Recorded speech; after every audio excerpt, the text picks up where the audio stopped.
বাইরে বৃষ্টি পড়ছে, আজকে একটু খিচুড়ি বানিয়ে খাওয়াবে? বানিয়ে ফেলা যাক, কিন্তু খুব সহজে চটজলদি 5 মিনিটে আমি খিচুড়ি বানিয়ে দেখাবো। তার জন্য নিয়ে নিলাম একটু চাল আর তার সমপরিমাণ ডাল। মুগ ডাল নিয়েছি আর চাল নিয়েছি, দুটো সমান মাপে নিয়েছি।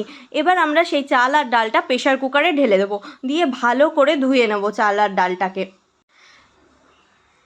চাল আর ডালটা আমরা ভালো করে ধুয়ে নিয়েছি।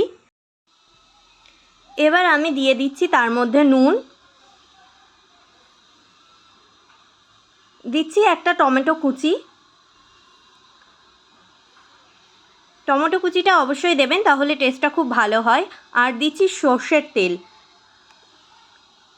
আর সামান্য একটুখানি চিনি, যেটা দেখাতে আমি ভুলে গেছি, কিন্তু আমি সামান্য একটু চিনি দিয়েছিলাম। আর দিচ্ছি হলুদ। সব কিছু দিয়ে আর একটু দিলাম জিরের গুঁড়ো।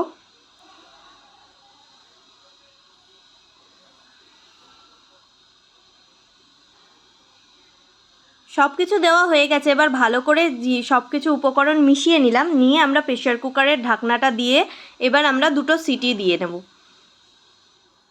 গ্যাসটা ধরিয়ে দিলাম।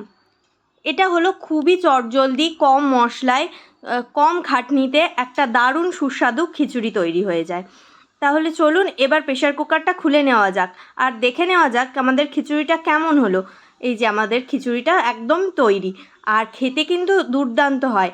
তাহলে আমার মেয়ের কাছ থেকে এবার জেনে নেওয়া যাক খিচুড়িটা খেতে কেমন হয়েছে। চলুন দেখে নিন। বল খিচুড়িটা কেমন হলো, খা।